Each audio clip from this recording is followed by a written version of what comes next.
آپ پورا قرآن پڑھ لیں، آدم علیہ السلام نے اپنی صفائی میں کچھ نہیں کہا، ارے یہی تصوف ہے۔ میں کیا کروں؟ اپنی صفائی میں بہت کچھ کہنا یہ علم ہے، اپنی صفائی میں کچھ نہ کہنا یہ فقر ہے۔ اور ہر پیغمبر ایک مرتبہ عشق میں ایک مقام رکھتا ہے۔ آدم علیہ السلام کو جنت میں ٹھہرا دیا، اسکن انت وزوجک الجنہ، آدم تو اور تیری زوجہ حضرت حوا جنت میں رہو، کھاؤ پیو اور سیر و سیاحت کرو اور خوب اس زندگی سے لطف اندوز ہو۔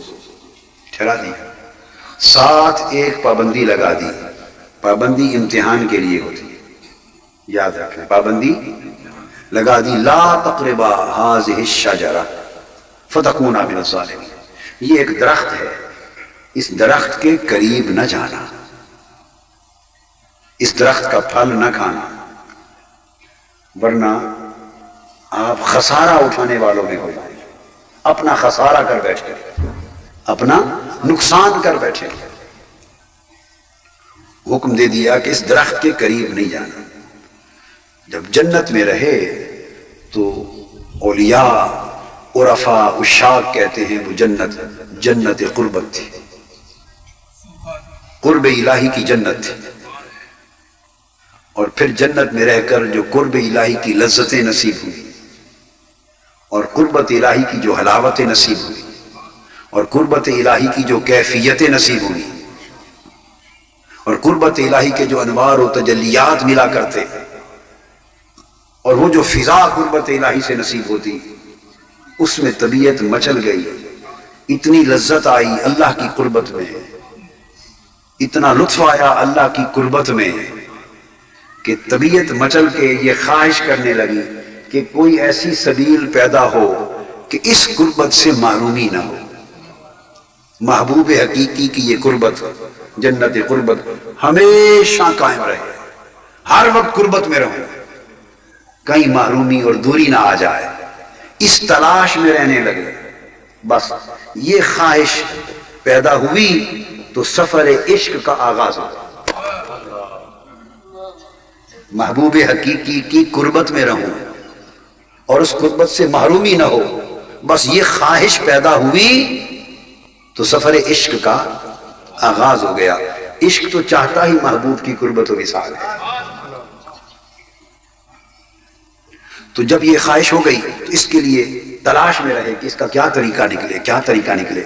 اب جب دل میں اس کیفیت عشق کو شیطان نے دیکھا، بھانپا کہ حضرت آدم علیہ السلام کے دل میں ہمہ وقت محبوب حقیقی کی قربت میں رہنے کا، دائمی قربت میں رہنے کا خیال شدت پکڑ گیا ہے، اور یہ خواہش شدید ہو گئی ہے اور کیفیت عشق پیدا ہو گئی ہے۔ اب اس کے لیے بڑے بےتاب ہیں، بے چین ہیں۔ اس نے دیکھا، اس نے کہا کہ کیوں نہ اس موقع پر کوئی وار کیا جائے، اس موقع پر کیوں نہ وار کیا جائے، چونکہ وہ شیطان بدبخت راندہ درگاہ ہو چکا تھا، اسی بارگاہ نبوت کا ادب نہ کرنے کی وجہ سے اس کو ملال تھا، انتقام لینا چاہتا تھا، انتقام لینا چاہتا تھا۔ اس نے کہا کیوں نہ وار کروں۔ وہ آیا، اس شیطان نے آ کے حضرت آدم علیہ السلام کے سامنے قسم کھائی کہ میں آپ کو ایک راز بتانا چاہتا ہوں، اس سے پہلے قسم کھاتا ہوں۔ اور قسم کس کی کھائی؟ اسی یار کی کھائی جس کی قربت کے وہ متمنی تھے، جس کی قربت میں وہ رہنے کی خواہش مند تھے اور جس کی دائمی قربت کی تلاش میں سرگرداں تھے، اسی کے نام کی قسم کھا لی۔ عاشق لوگ بڑے سادہ دل ہوتے ہیں، سچے دل ہوتے ہیں، سچے دل ہوتے ہیں، وہ ان کی طبیعت میں گھنڈی نہیں ہوتی، ان کی طبیعت میں میل نہیں ہوتا، بے اعتمادی نہیں ہوتی، جھوٹ نہیں ہوتا، مکر و فریب نہیں ہوتا، سو وہ کسی کی نسبت یہ گمان بھی نہیں کرتے۔ آج دل عاشق بنتا ہی تب ہے جب یہ تمام چیزوں سے پہلے صفائی نہ ہو، پہلے صفائی ہوتی ہے، پھر دل میں عشق جگہ پکڑتا ہے۔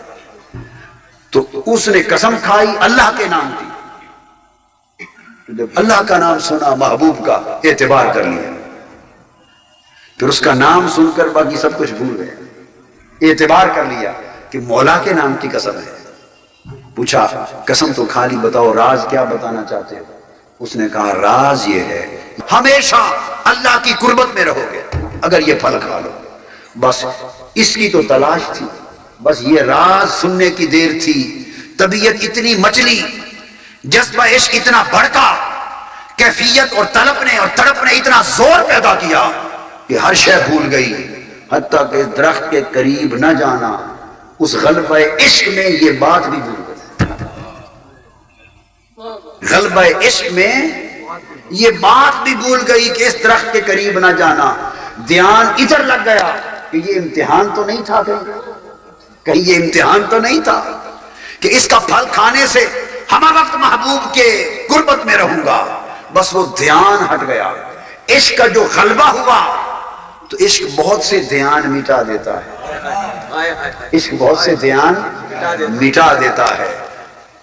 اپنا دھیان مٹا دیتا ہے تو باقی باتیں تو بات کی. اپنا دھیان ہی مٹا دیتا ہے عشق. وہ سوائے محبوب کے ہر دھیان کو مٹا دے.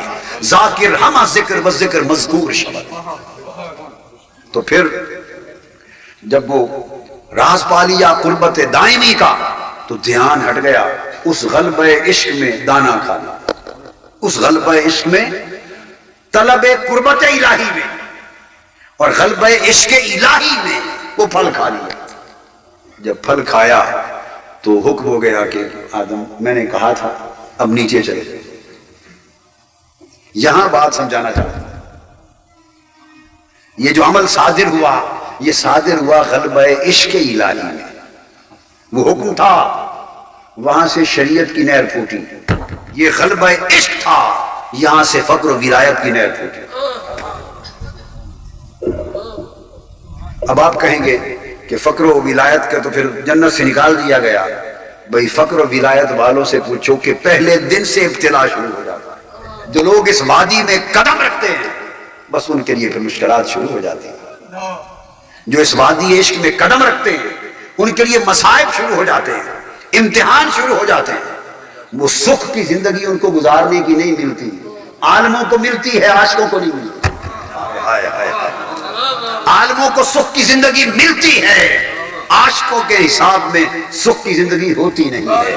عشق تڑپاتا ہے، عشق رلاتا ہے، عشق بے آرام کرتا ہے، عشق نیند اجاڑتا ہے، عشق آگ لگاتا ہے، عشق بے چین کرتا ہے، عشق مستعد کرتا ہے، عشق جنگلوں میں لے جاتا ہے، عشق الٹا لٹکاتا ہے، عشق 12 سال گولر کی شاخ پکڑ کے کھڑا کرتا رہتا ہے، عشق وطن چھڑاتا ہے، عشق سب کچھ جلا دیتا ہے، ہستی کو خاک کر دیتا ہے، عشق سب کچھ جلا کر محبوب کو پاتا ہے. اور جب عشق سب کچھ جلا کر محبوب کو پاتا ہے تو پھر جب سب کچھ جل جائے تو تب وہ فرید بنتا ہے. یکتا یکتا بنتا ہے تو یکتا کو ملتا ہے. یکتا بنتا ہے تو یکتا اسے ملتا ہے. یکتا یکتائی سے اس کی یکتائی کا تعلق ہوتا ہے. تو عشق سب کچھ مٹا دیتا ہے، بھلا دیتا ہے. آدم علیہ السلام بھی بھول گئے. وہاں سے فقر و ولایت کا آغاز ہوا، طریقت کا، تصوف کا. آپ کہیں گے کہ وہ عجیب ہوا، وہ تو جنت سے نکال دیا. اب یہاں نکتہ سمجھنے والا ہے. نہیں، ناراض ہو کے نہیں نکالا. ہائے ہائے ہائے ہائے ہائے. ناراض ہو کے نکالتے تو نبوت بھی لے لیتے. ناراض ہو کے نکالتے تو خالی جنت لینی تھی، جنت سے پہلے نبوت لیتے. ناراضگی کہے گی. جب تک جنت میں تھے تو نبوت کا تو اجرا ہی نہیں تھا. نبوت کا تو اجرا ہی نہیں تھا. ارے زمین پہ اتارا تو نبی بنایا، یہ ناراضگی ہے یا رضامندی ہے؟ زمین پہ اتار کے نبی بنایا، اس کو ناراضگی کہتے ہیں. تو اتارا کیوں؟ یہ راز عشق ہے. یہ راز عشق ہے. اور قرآن سے باہر میں تو کبھی زندگی میں گیا ہی نہیں. سارا کچھ قرآن سے ملتا ہے. تو راز عشق کیا ہے؟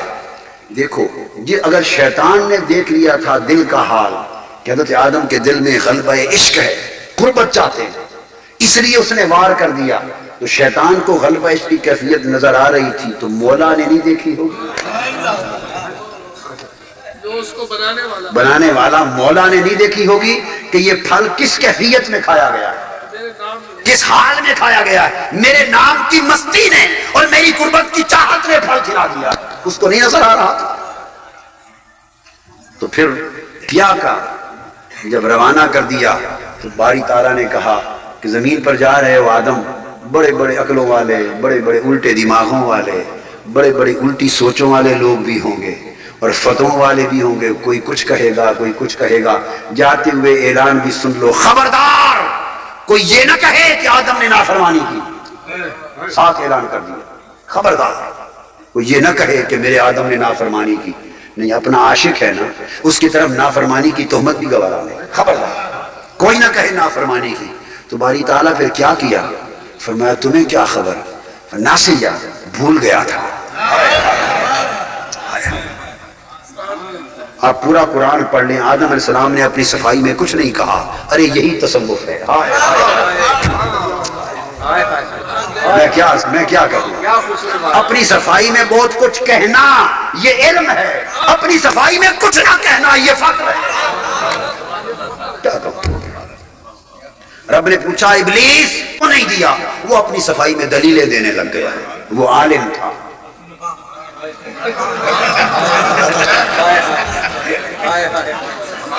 علماء سے معافی کرتا ہوں، معافی کا خاص کر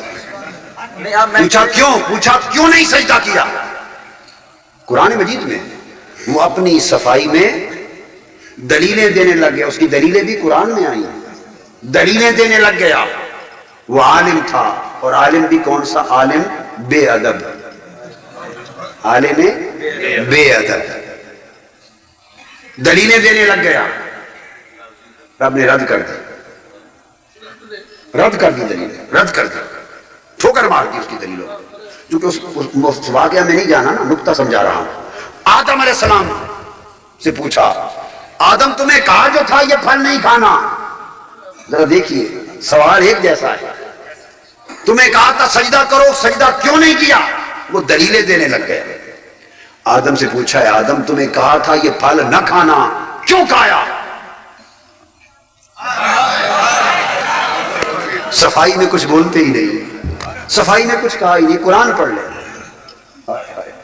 اب ان گوشوں پر، یہ قرآن کے گوشے ہم نے کبھی دھیان ہی نہیں کیا، اس لیے کہ یہ گوشے ان ہستیوں کے ذریعے کھلتے ہیں، یہ ان ہستیوں کے، یہ خزانے ان گوشوں کے یہاں سے نصیب ہوتے ہیں، یہ کتابوں سے نہیں ملتے، یہ سفینوں سے نہیں ملتے، یہ سینوں سے ملتے ہیں۔ آدم علیہ السلام نے اپنی صفائی میں کچھ نہیں کہا، خاموش حکم ہوا نیچے چلے جاؤ، جی باری تعالیٰ نیچے جانے لگے۔ اب اپنی صفائی میں انہوں نے تو کہا کچھ نہیں، باری تعالیٰ نے کہا رک جا آدم، تمہاری صفائی میں کہتا ہوں، لوگوں سنو، کوئی میرے آدم کو نافرمان نہ کہے، خبردار۔ اچھا باری تعالیٰ تو کیا ہوا، یہ جو پھل کھا لیا یہ کیا ہو گیا تھا، پھر اگر نافرمانی نہیں تو قرآن کہتا ہے، فرمایا فناسیہ بھول گیا تھا، ہائے ہائے ہائے بھول گیا تھا، لم نجد لہو عزما، اور ساتھ اس کا کوئی گواہ بھی ہے کہ یہ بھول گیا تھا، فرمایا میں خود گواہ۔ قرآن کہتا ہے لم نجد لہو عزما، فرمایا میں نے اس کے دل کو دیکھا ہے، نافرمانی کا کوئی ارادہ نہیں پایا، خود گواہی دیتا ہے اللہ، ہم نے اس کے دل میں کوئی نافرمانی کا ارادہ دیکھا ہی نہیں، یہ بھول گیا تھا۔ تو باری تعالیٰ پھر بھول گیا تو کیا ہوگا، اس کا حکم کیا ہوگا، فرمایا تم روزے میں بھول کے نہیں کھانا کھا بیٹھتے، جب روزے میں تم بھول کے کھانا کھا بیٹھتے ہو تو کیا میں تمہارا روزہ توڑ دیتا ہوں؟ ہائے ہائے، نہیں، کھانا بھی کھایا جاتا ہے، روزہ بھی توڑ چڑھ جاتا ہے۔ جو بھول کے کھا لیتے ہو تو کھانا بھی پیٹ میں چلا جاتا ہے، پیٹ کا کام بھی ہو جاتا ہے اور روح کا کام بھی ہو جاتا ہے، روزہ بھی توڑ چڑھ جاتا ہے۔ تو تم بھول جاؤ تو تمہارا روزہ نہیں ٹوٹتا، میرے آدم میرے عشق میں بھولا، اس کا عشق کیوں ٹوٹ جائے؟ یہاں سے فقر اور ولایت ان کا طریقہ شروع ہو گیا، عشق، اور چونکہ اس میں عشق میں پھر میں نے عرض کیا نا شروع سے ابتلا آتا، یہ ابتلا تھا، تو عشق کی ابتدا دوری سے ہوتی ہے، ابتدا میں دوری دی جاتی ہے، دوری ایک آگ ہوتی ہے، اس میں پکایا جاتا ہے، جلایا جاتا ہے، تڑپایا جاتا ہے، اس ولایت کی راہ میں کبھی ابتدا میں وصال نہیں ہوتا، تو اس کو دور کر دیا، ہجر اور فراق میں ڈالا، اور کتنے 200 یا 300 سال تک پھر عشق میں فقیر لوگ روتے ہیں۔ آدم علیہ السلام 2-3 صدیاں آپ نے سر جھکا لیا اور روتے رہے اور سر نہیں اٹھایا، بس اس کیفیت سے گزارنا تھا، اور عشق کی جو آگ لگی تھی اس کے ساتھ اس برتن کو پکانا تھا۔ یہ میں نے آپ کو حضرت آدم علیہ السلام کی زندگی کی کیفیت عشق بیان کی۔ پھر خود صفائی دے کے بھیجی، اور پھر جاتے ہوئے آدم علیہ السلام نے تو چونکہ صفائی میں کچھ کہا ہی نہیں، یہ بھی نہیں پوچھا کہ باری تعالیٰ میری معافی ہوگی یا، بولے ہی نہیں۔ یہ فقیر کا کام ہے، بولتا ہی نہیں۔ فقیر جب عاشق اپنے غلام کو کہتا ہے کہ کہ صابر علی احمد کو کہتا ہے کہ بیٹا یہ لنگر کا کھانا تقسیم کیا کر، بولتا ہی نہیں، تقسیم کرنے لگ جاتا ہے۔ 12 سال گزر جاتے ہیں، پوچھتے ہیں خود نہیں کھاتا تو عرض کرتے ہیں حضور آپ نے تقسیم کرنے کا کہا تھا، اگلی بات آپ نے کہی نہیں، میں نے کیا ہی۔ فقیر چپ رہتا ہے، فقیر اپنے پاس سے نہ بات کہتا ہے نہ بڑھاتا ہے، جیسے امر ہوتا ہے اتنا چلتا ہے۔ حضرت مخدوم علاء الدین علی احمد اس طرح سے صابر بنتے ہیں، فقیر صابر ہوتا ہے۔ تو آدم علیہ السلام چونکہ پہلے فقیر تھے کائنات انسانی کے، کیا پہلے فقیر تھے، اور اجراء احکام نبوت سے پہلے فقیر بنایا گیا، سب سے پہلے عاشق بنایا، عاشق سے فقیر ہوئے، فقیر ہوئے تو نیچے اتارے گئے اور نبوت کا اجرا ہوا۔ یہ تو ان کا ہو گیا۔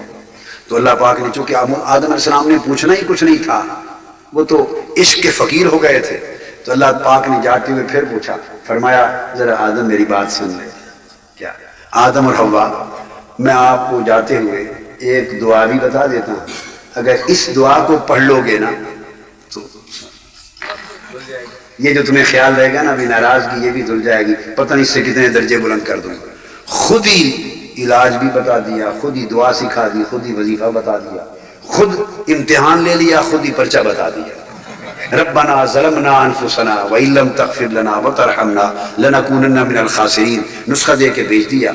آدم علیہ السلام نے مدت بعد رو رو کے جب اس کے لیے دعا کے لیے ہاتھ اٹھائے، دعا کے لیے، تو یہ دعا کی اور ساتھ عرض کر دیا باری تعالیٰ اپنے معبود محمد مصطفیٰ کا صدقہ معاف۔ باری تعالیٰ نے فرمایا آدم میں نے تو صرف یہ سمجھا کے بھیجا تھا، یہ اگلی بات کہاں سے سیکھ لی؟